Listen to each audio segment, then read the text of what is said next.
have Yeah, I is, think yeah. it's progress. Like how supposed to be that. Well, that was really important. Like, oh, Director. yeah. Dark and stormy afternoon, so thanks for coming out. Perhaps the water theme is appropriate for today. We're very, very thrilled to be featuring our very new and extremely active, which we're so happy about, water governance working group session. So would love to hear more about everything the group's been up to, find other ways to support it, maybe other connections we could make. I saw some email traffic beforehand about, order and moderating and everything. So I think you guys have that under control, but let me know if we can help out on this side. And over to you. Thanks for being here. Hi, everyone. Thank you so much. We're very happy to be here. Great to see you, Lavanya. Hi. Great to see you too. So I'm very happy to be back in this room and very happy to be a part of the Water Governance Working Group. So as you all know, I'm speaking to the choirs here that Ostrom has a deep engagement with water. In fact, she herself has stated that her work on water has been pivotal and formative to her intellectual journey, and it has a very deep history. And it's on this history that we would like to take forward and look at water in terms of the new challenges. So what this working group is trying to do is look at the new challenges such as climate change or global social economic changes in terms of globalization and the way water is understood by, say, the global north versus the global south, and also understand it from different interdisciplinary perspectives, right? So when we're thinking about water as it's understood now, the field is really diverse, where we have people working on it from an empirical side, from a game theoretical side, and we also have people who are exploring water in terms of water use, such as food production, livelihood, and industry. So we're really, we have this really broad aim, and we wish to capture the different dimensions of water, building on this rich history of water that the Ostrom workshop has, and also based on the rich literature that exists within this particular field of study. So this particular working group is co-hosted by the four of us, Brian and Maja, who are both here, and Anai, who unfortunately could not be with us today, and myself. We have been quite active, as you said, so thank you for that. We've had 3 very interesting lectures, and I would urge you to please look at the recordings. We've hosted a few of the best people who are working on water and looked at it from different perspectives. As you can see towards the right of the slide, we have looked at it in terms of management and governance, in terms of adaptive management, water management, and also using artificial intelligence to study socio-ecological systems. Now, this month, we're going to have another talk by Himanshu, who's an activist, so he would give us a different perspective. And the next month, we would have Dustin Garrick. We're hoping all of this culminates into the panel that this working group is going to have in Kenya. And we're hosting this panel. Brian, would you like to say something about the panel? Okay, briefly, we propose a session for the International Association of Commons Conference in Kenya in June. And they took what I think was a great initiative to open up the process for panels. So there was a deadline for proposing panels, they screened those, and then after that, those were available. So other people who might share an interest could propose abstracts for a panel. So rather than just having, the 4 of us, okay, we were already in touch and proposing papers, we ended up with 3 other papers, which fit with the panel topic we're doing, and we're looking forward to having 2 sessions in Kenya. So I hand it over to Maja now. Really cool, Brad. Thank you very much, and thank you for this opportunity to introduce our working group and as well talk about my research. So I will get the slides up for that first. So perhaps I could start by explaining how an economic theorist found her way to Ostrom workshop.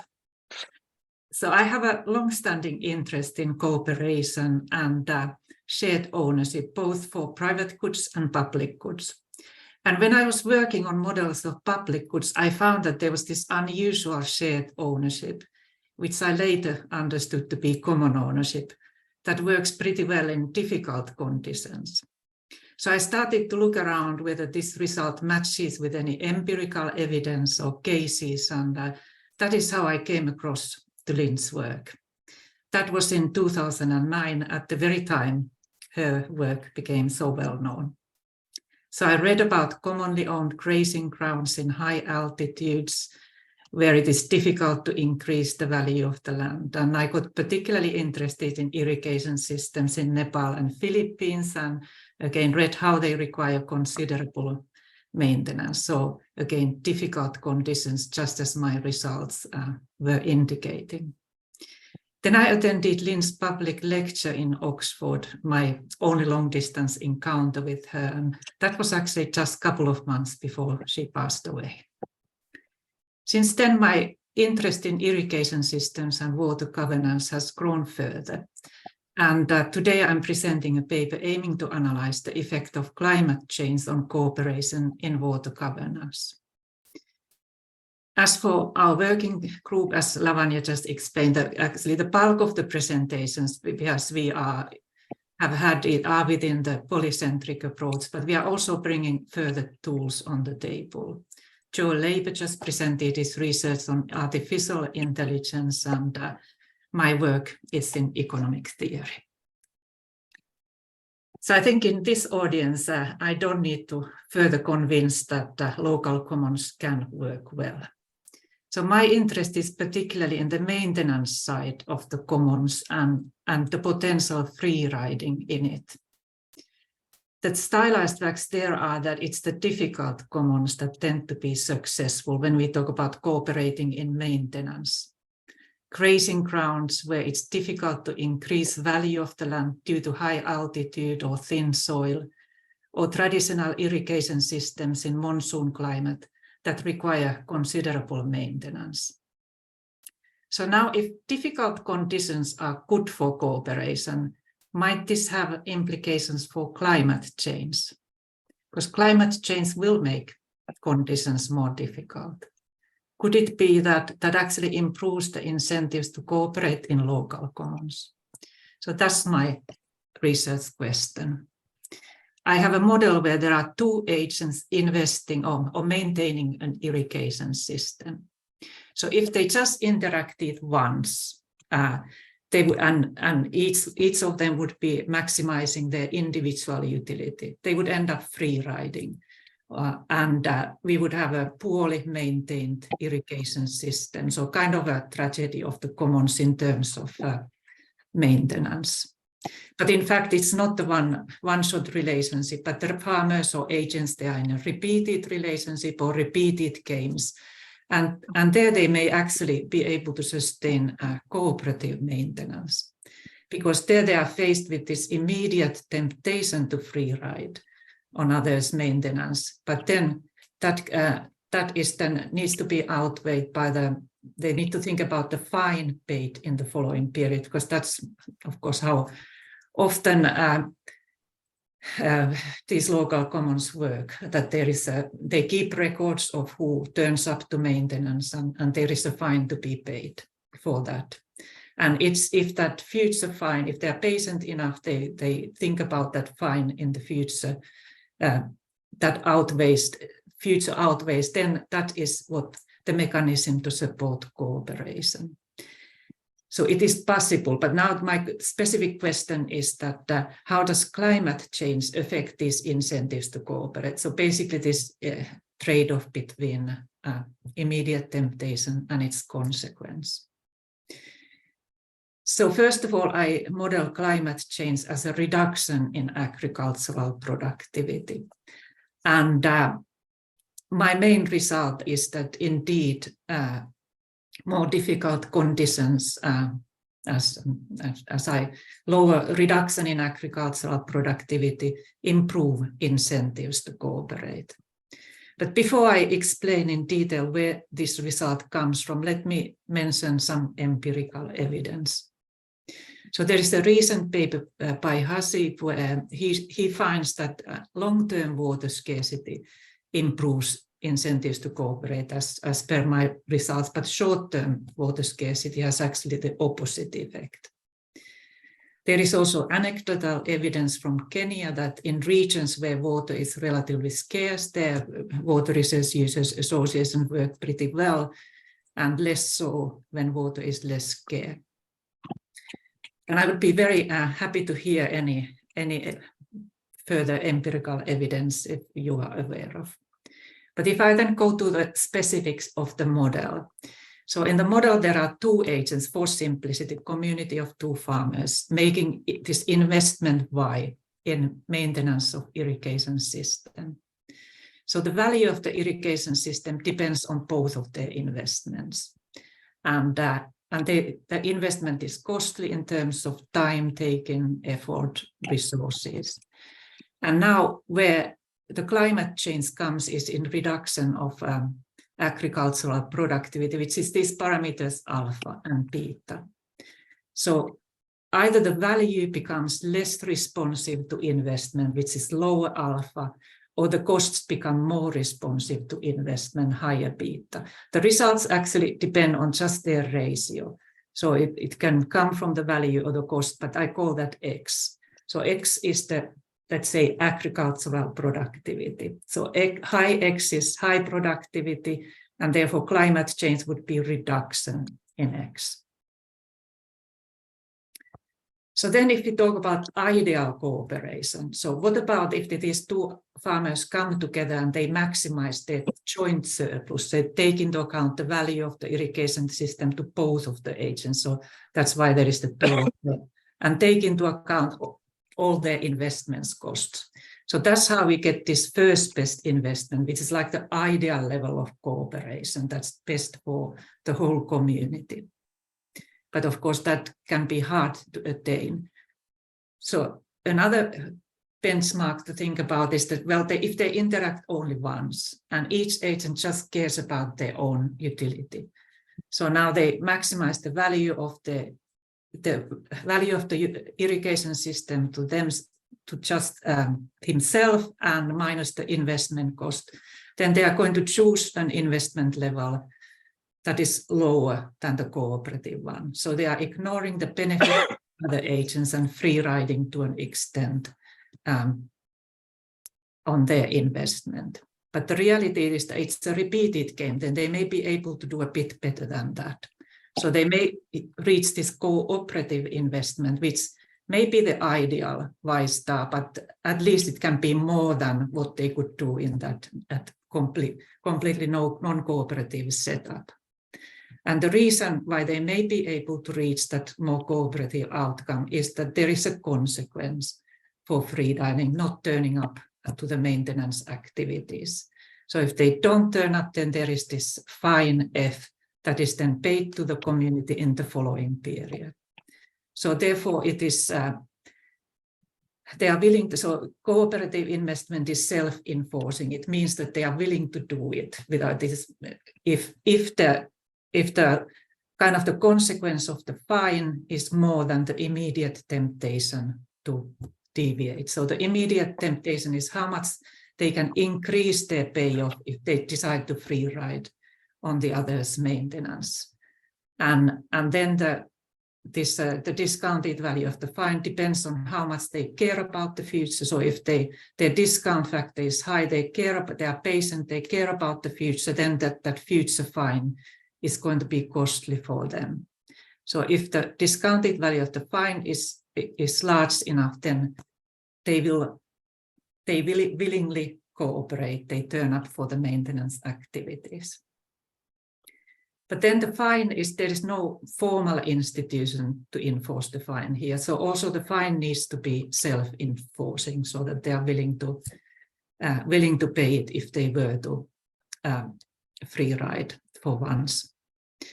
So therefore there needs to be some consequence for not defaulting on the fine. And the way it is modeled here is that if the kind of the free riding agent next period then decides to default on the fine, then the other agent would reduce their maintenance activities but just in that period.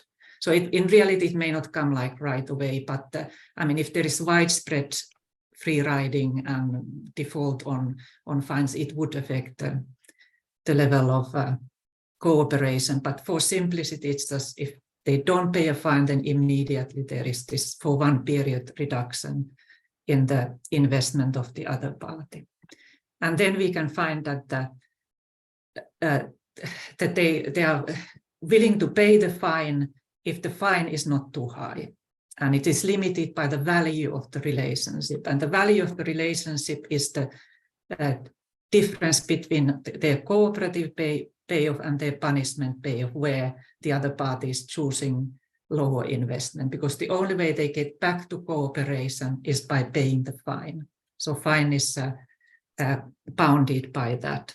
So now the higher is the value of the relationship, the higher fine can they support in that case. And on the other hand, high fine is then a good news that it's more effective in disciplining cooperative investment. Then if we actually combine these two self-enforcing constraints for the cooperative investment and fine, then they are both satisfied if these conditions hold. So basically they care enough about the future. And there is this threshold value that depends on the ratio of the immediate temptation and the value of the relationship. And now what is my main result is that when agricultural productivity decreases, this threshold becomes lower. So this constraint is relaxed. It's easier to cooperate. And where it comes from, it's actually both temptation and the value of the relationship are reduced when agricultural productivity is reduced. Now, when value of the relationship is lower, that's actually hindering cooperation. But the dominant effect in this model is this reduction in temptation. And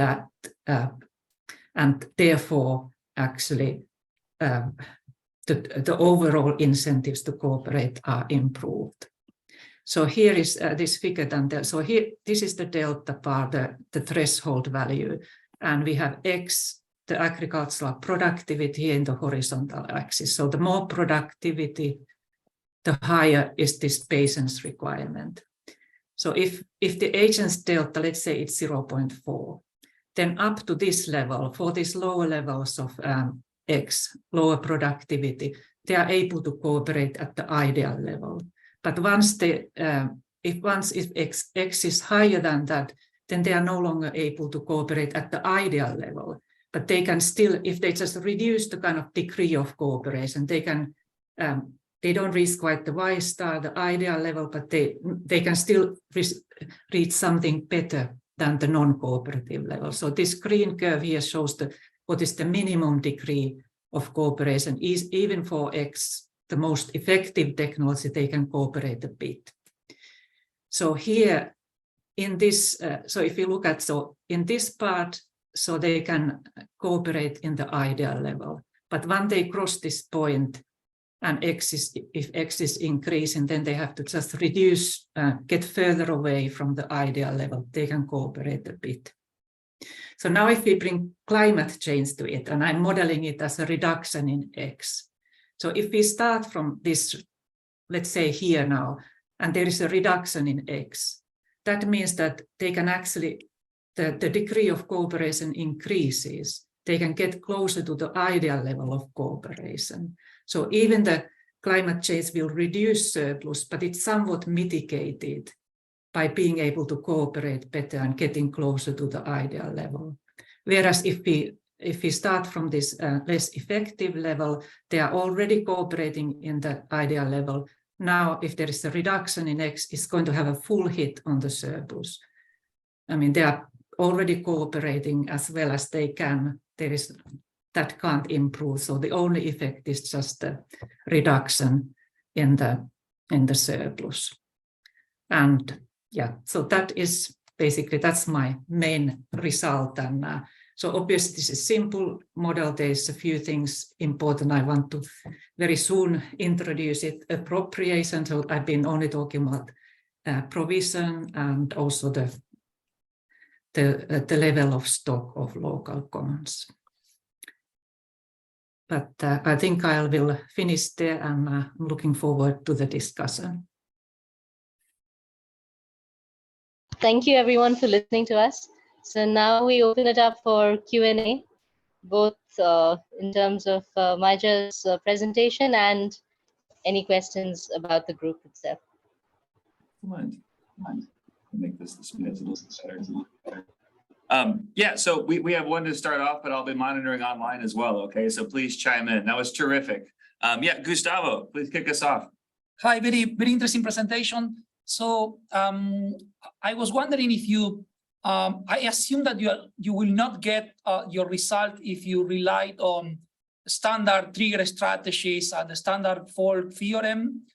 So you need this particular way of punishing deviations through the fines. But I would love to, if you can make extra comments to explain why if that's the case, or if my impression is wrong, why you don't use the standard trigger strategies and the standard version of the fault theorem.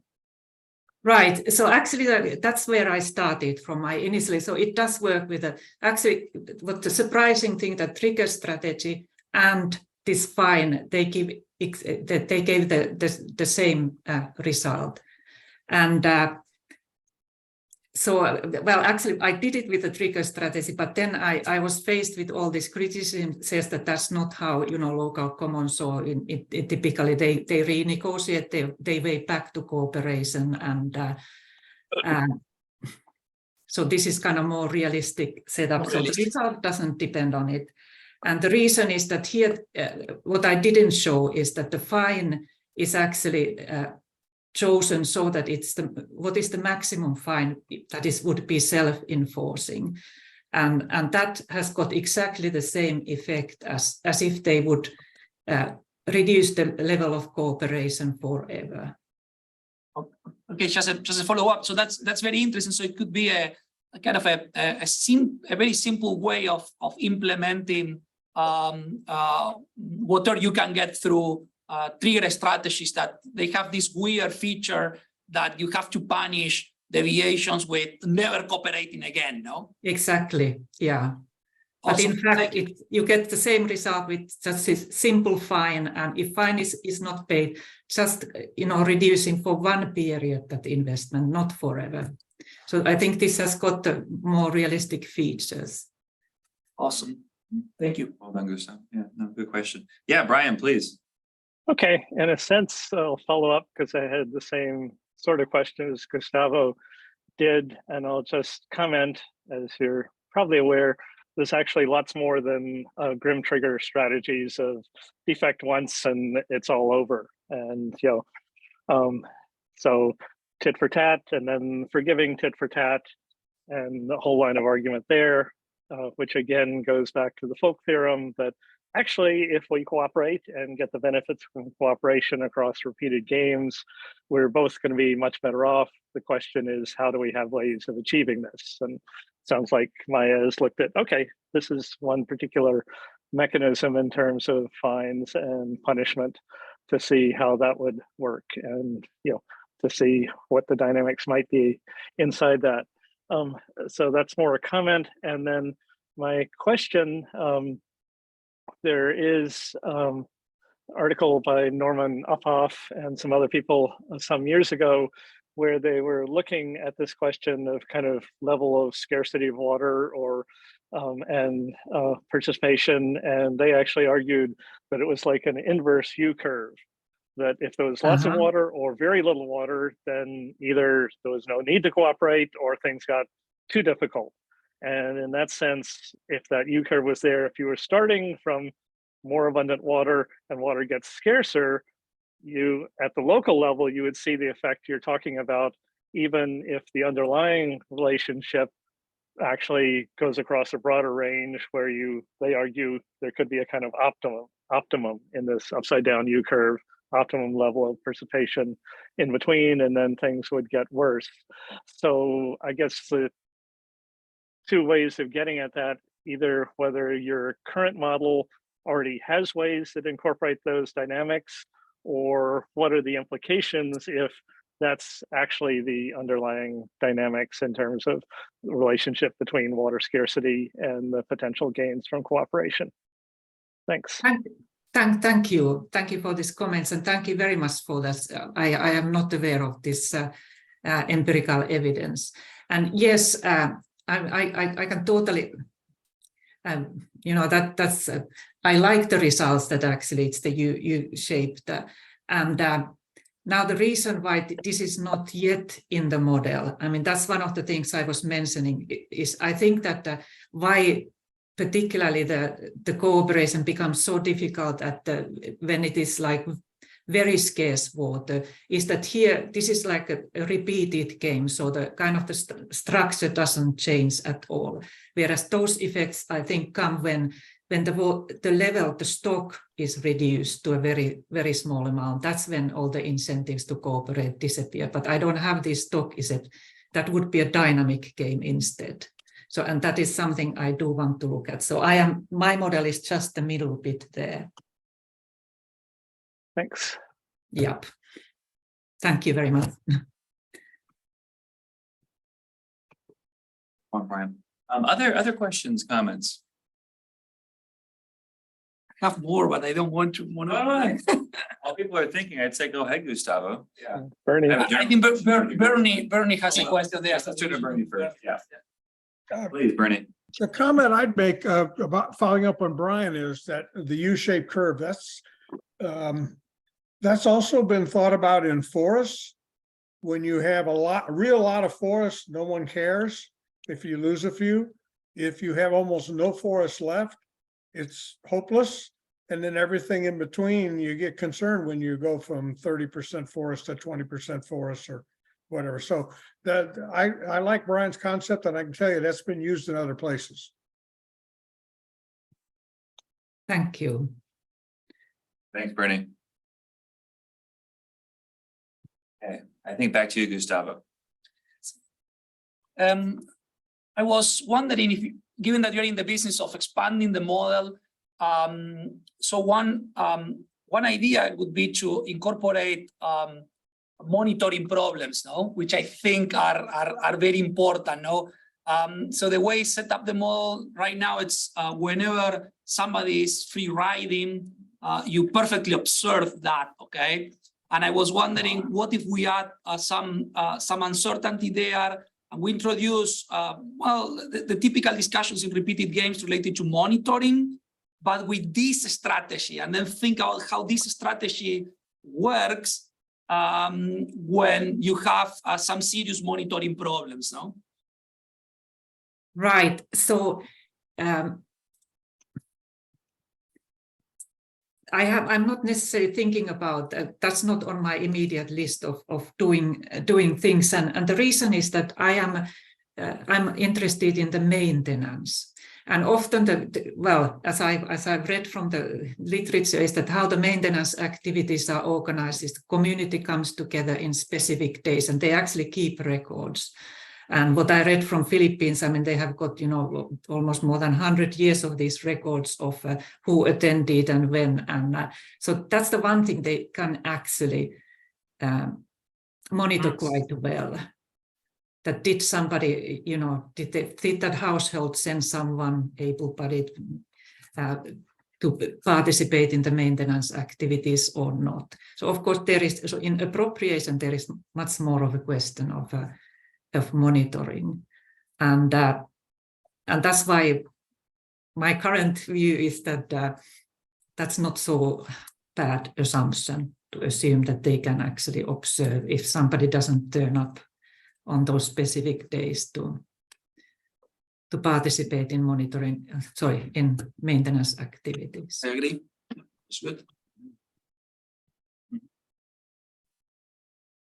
I think one really exciting thing about this group is just how international it is. And there's so many opportunities for comparative case studies. And I know you guys have already started talking about some of those, but I'm not sure, Lavanya or Brian or otherwise, if you care to kind of reflect on opportunities you see. Like I remember your discussion, Julia, the other week about lessons from New Zealand and some lessons compared to what California and the Southwest are dealing with here in the States. So did you envision those kind of comparative governance structures being kind of a heart of some of the group's efforts? Shall I go? Yeah, go ahead, Lavanya. Would love to. It's very So general. most Very general. Yeah, most definitely. In fact, if you look at the talks that we have lined up, we try to get people from across the globe. We were thinking that before we start our discussions, we want to hear what's out there. What are people actually looking at? We wanted to hear from from people from all disciplines as well as from activists. So yes, this is definitely something I'm interested in terms of engaging with people from different empirical settings. And this group would.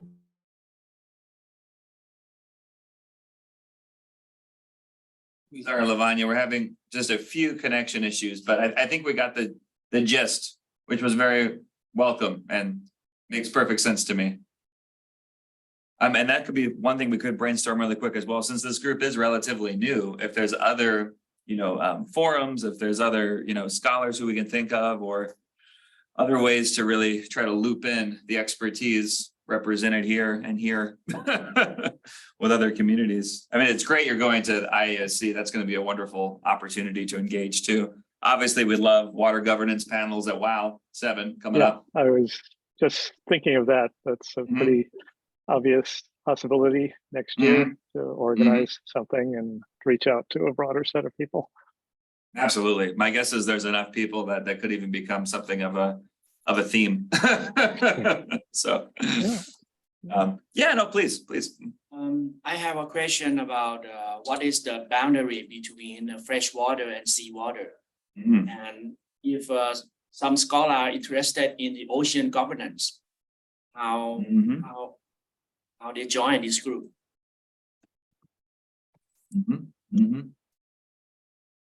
Okay, I can respond. Please. I mean, joining the group on the workshop website, you go to get involved, and then working groups and the water governance, because it's W, is down at the bottom of the list. And then there's basically a button to contact MIJA and to register to the mailing list. And in terms of ocean and freshwater, they can mix together. And I had a bit of personal experience with that, of something that's now being affected by climate change. But in southern Vietnam and the Mekong Delta, you have areas where people were alternating between growing rice, which wants fresh water, and brackish water shrimp, which needs brackish water. And so they were bringing seawater in and out, and at a local level, in ways that had developed locally and relatively informally, using infrastructure that government provided, but not with explicit government management. People were actually managing this quite sophisticated combination of water conditions. However, that's one of the areas that's affected by climate change in terms of rising sea levels, and also maybe even more immediately, the construction of more dams upstream in China, Laos, and Cambodia, which is reducing the flows and changing the timing of the flows coming down the river, which poses additional challenges for people if they're trying to actually take advantage of both opportunities at this interface between freshwater and saltwater. And you'd certainly be welcome to, join the group, join activities, make a talk, whatever. Yeah, very low barrier to entry. I think your question about governance wise, how does those schemes differ depending if it's, water that's close in versus oceanic governance, those are very different issue sets. The only thing on that point is there is a small group that's interested in deep seabed mining. That'll be meeting, I want to say it's in 2 weeks. David Bosco at Hamilton Luger, who's the chair of international studies now, and Christy Ochoa, who's now dean of the law school. And Carrie Curtilla from O'Neill and I are kind of like the core conveners of that one. It's not oceanic governance writ large, it's just deep seabed mining. But as part of the new, for example, High Seas Treaty that was just negotiated, not ratified yet, well, that'll be one of the areas that we'll be talking about, but the focus is on the mining part. So you're more than welcome to attend that as well. I foresee a lot of collaboration between those two groups to the extent that any of you guys are also interested in deep seabed mining topics. So we can just see how that evolves. Follow up, please. Could I add something up? Yeah. Personally, I think the terms water governance in itself might be misleading. Something personally, for me, if I'm interested in coastal governance or the ocean governance or blue economy, I decide to not join in this group because I think they're talking about fresh water or something like that. So that's my point. Maybe the term is very important. Yep. And these things are fluid, right? So as the group and as interests evolve, it's pretty quick to update. But that's good feedback that maybe you guys could consider as well in terms of the best way to couch it. Yeah, and part of it, to link back to what we were talking about before, if you have an interest or know other people have that interest, that can be the germ or the starting point for thinking about a session, that workshop on the workshop next year or other conferences, and see, where do people come in? Are they interested in estuaries and all the life in estuaries, or are they more about coastal areas, or are they, looking in terms of, fisheries and resource use, or and so I guess to put the question back to you, what aspects of this are your particular interests? We can just go around the room really quick too. But please, let's start. Interested in the Delta area and the coastline or something like the lake that located close to the sea, but not in the mainland, So it's kind of hard to explain that. It's could be a fresh water or seawater. I'm not sure. It could be a water governance or not.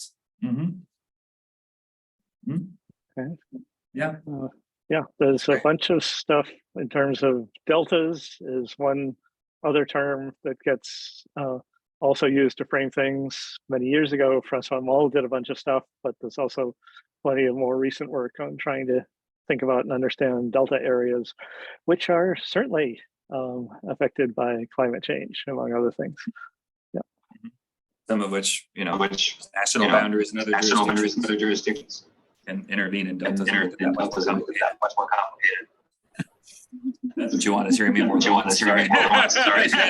Shannon, please. That's my brain thing. I'm actually going to push back against that. I think water governance does include more coastal areas, but I think water and ocean governance are like very different animals. I think they have a lot of the same things, but I don't know if the stakeholder arrangements necessarily make sense to compare to each other. So that's my stance on that. What about the deep sea mining thing though? That would be interesting. Kind of a nightmare. I know. That'll be the main focus. Can I ask you to clarify more about what you mean that ocean and water governance are different, that water governance is the water substance itself and ocean governance is the space or the system? So it's more when I've heard people speak about water governance, and I'm not sure the mission of y'all's group as much. Water governance generally tends to refer to rivers, lakes, surface water. And a lot of, at least from a stakeholder perspective, it's a lot of agreements on use. You can often, who's using it because there's an upstream and a downstream. Versus when you start to look at ocean governance, there's no water extraction, so it's a little bit challenging. It's more extraction. And then beyond that, there are much stricter boundaries that govern it. So the EEZ is in the economic exclusion zone is within a certain boundary, and then federal waters and then high seas. Versus with water, it's kind of a free for all. They're still kind of trying to figure out where boundaries of ownership lay, which I think is like one of the bigger topics in water governance of like who owns water versus, at least in the United States, and in Central and South America, it's like been pretty clearly defined of who owns which areas of water.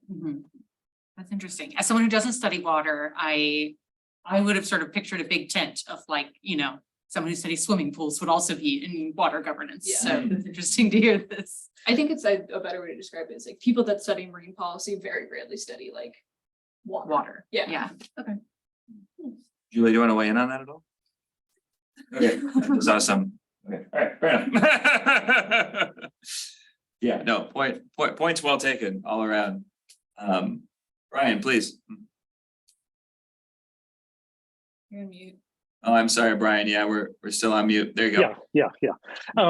So just to point back, one, I think to be, honest and, like was alluded to the history, a lot of the water governance related stuff related to the workshop really has come out of a strong focus on irrigation in terms of Lynn's work and work in Nepal and elsewhere. And then people, in a sense, going out from that to think about basins and so on, without necessarily applying it as much as it certainly can be to domestic water supply, urban water supply, and so on. And I'm doing some work on groundwater where again this comes up of, okay, how much do we take on cities, or are they so different from rural areas and what have you? And then in terms of terminology, another way to think about it is marine governance. Some years ago, I was supposed to be giving, part of a training course for USAID people, and they asked me to talk about water governance. And a couple of weeks before the actual talk, I discovered that they assumed that, of course, this included, seas and oceans and everything. So I spent some time reading up in enough of the literature, and the connections get more at the abstract level of things like boundaries and monitoring. The conceptual apparatus is quite relevant, and ideas about collective action and how it occurs. But in terms of the characteristics of the resource and the resource units and all that kind of ecological side of things, quite different, and are some reasons why there may be justification for a focus on narrower subsets of things.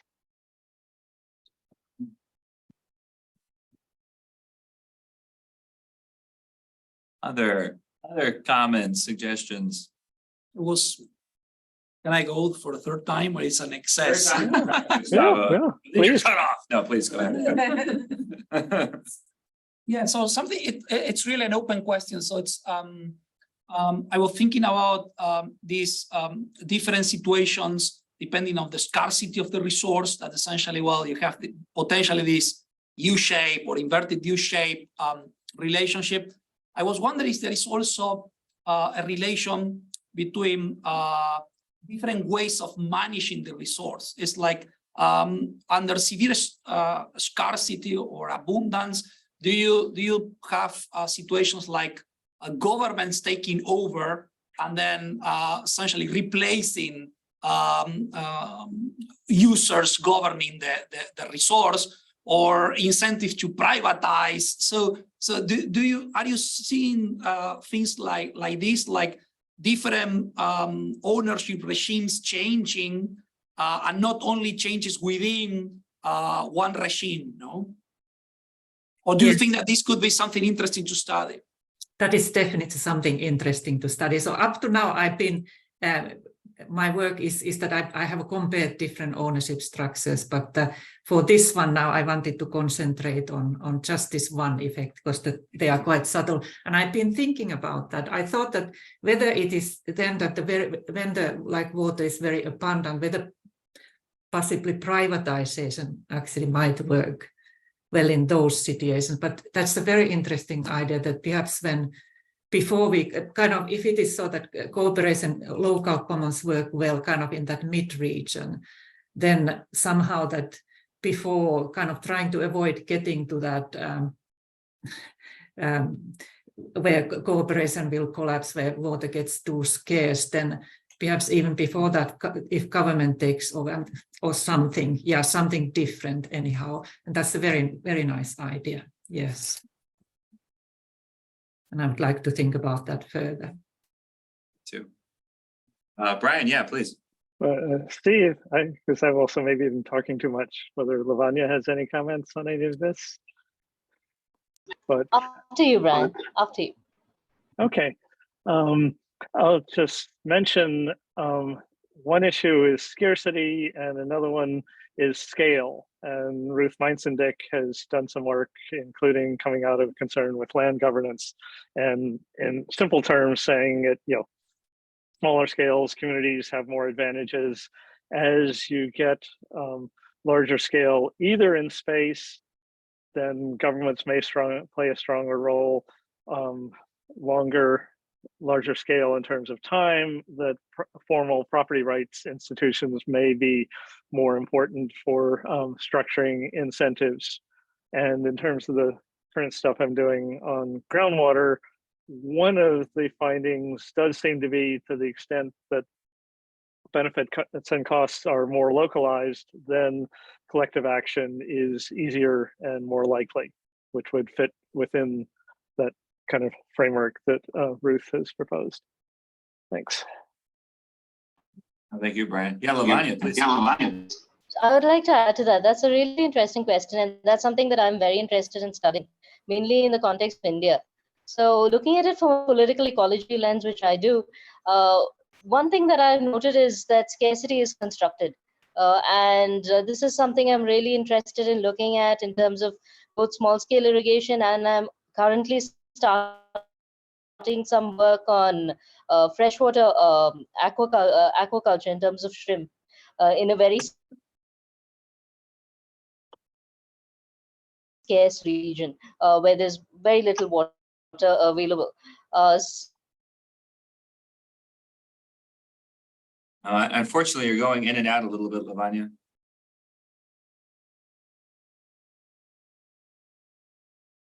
You might try turning off your video. So, sometimes that helps a little bit. It isn't just the physical scarcity. Remember the pandemic? That was fun. Sorry, Lavanya. Yeah. It's how different intersections of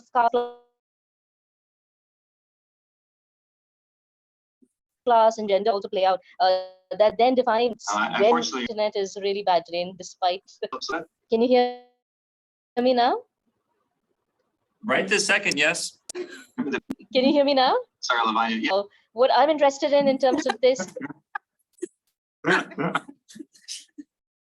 The unfortunate thing is we know you have amazing insights to bring to the table, Lavanya, and unfortunately we're only catching like every third word or so. So if you'd like to, maybe feel free to use the chat and I can read it off for you.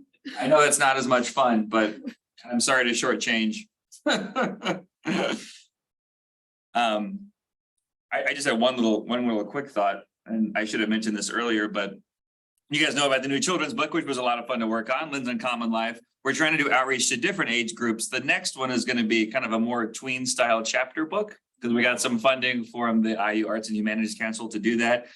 And the decision is to focus on water. And there's a author from India who's helping to kind of craft the narrative a little bit, but it's still at a very early phase. So one thing that this working group, if you guys are interested at all, and of course everybody here could really help us out with as subject matter experts, is to make sure that the story is not only fun and compelling for tweens, but also is presents some real realities of the types of issues that we're facing as we think about governing different scarce water resources. There might even be some fun. We're trying to work in like a deep seabed mining hook too. We'll see. But that could be another outreach opportunity if you guys are, and just kind of a fun thing to do if you're interested at all.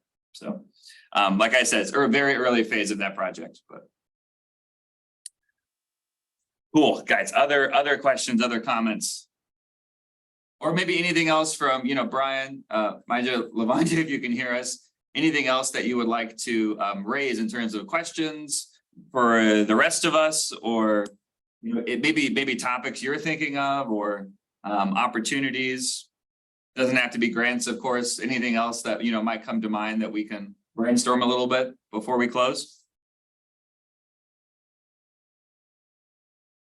Well, I could actually ask you that perhaps thinking about even beyond kind of irrigation systems and water is that do you know whether these ideas that perhaps difficult conditions actually are good for cooperation in local commons? Do you have any case studies or anything else that comes to mind on that?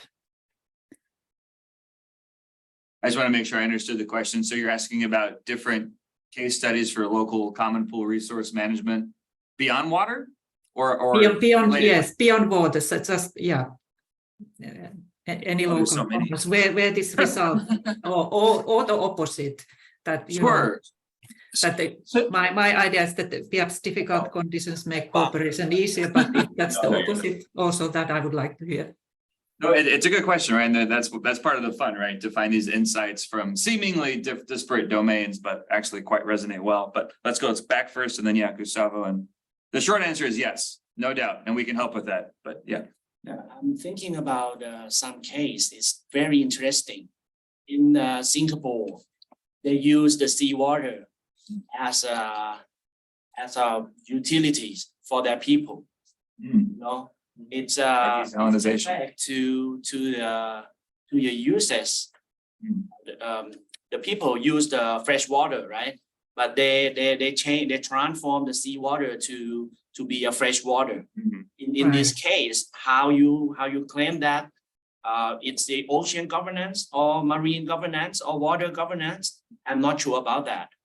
And just in case the pollution from the activities on the mainland and the river flow to the sea or a trash or waste from the mainland affect to the seawater.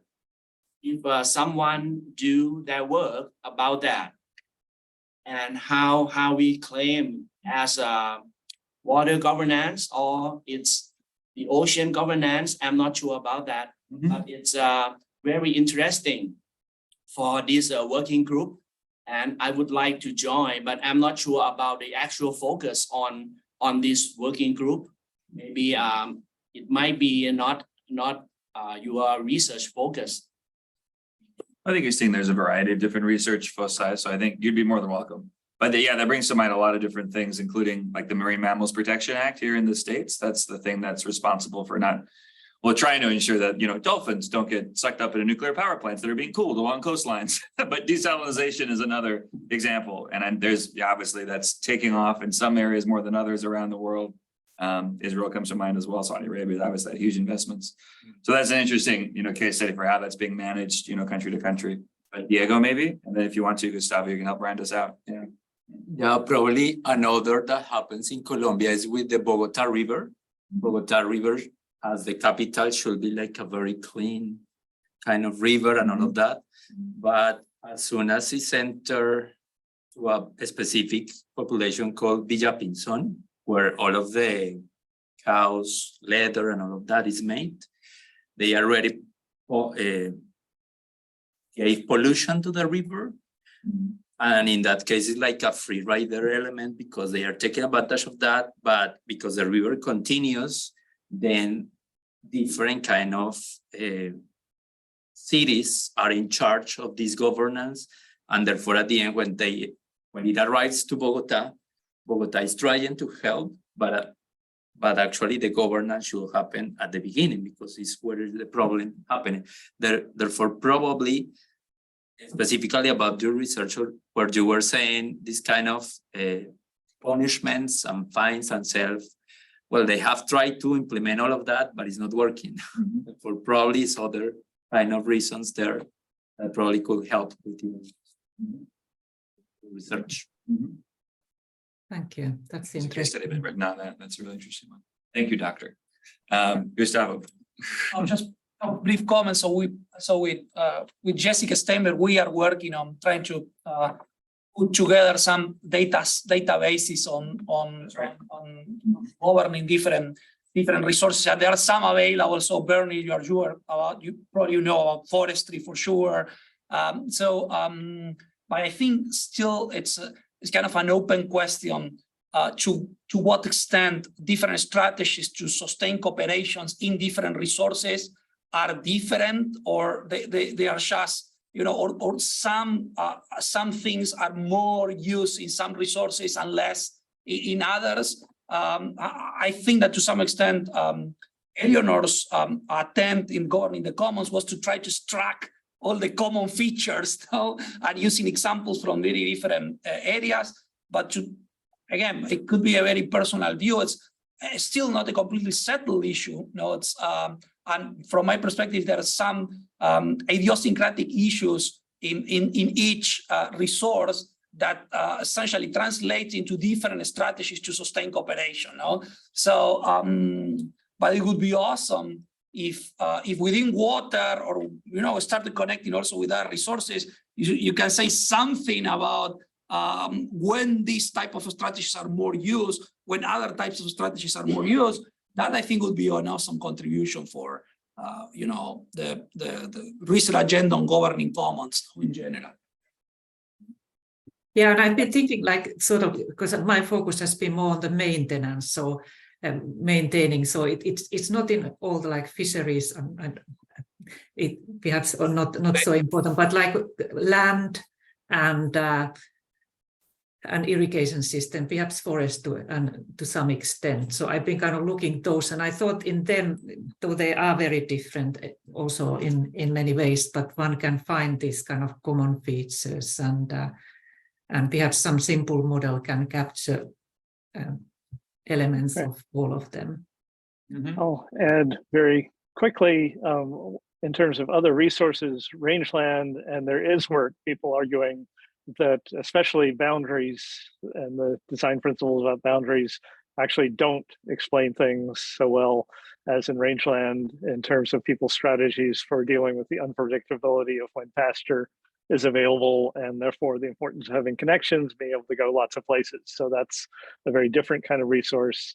And in terms of what I've been thinking about more recently, the issue that scarcity of the resource may vary. So rainfall varies across the year. Sometimes it's very scarce, and we see in irrigation systems sometimes different sets of management rules, strict rules during the dry season and very relaxed management.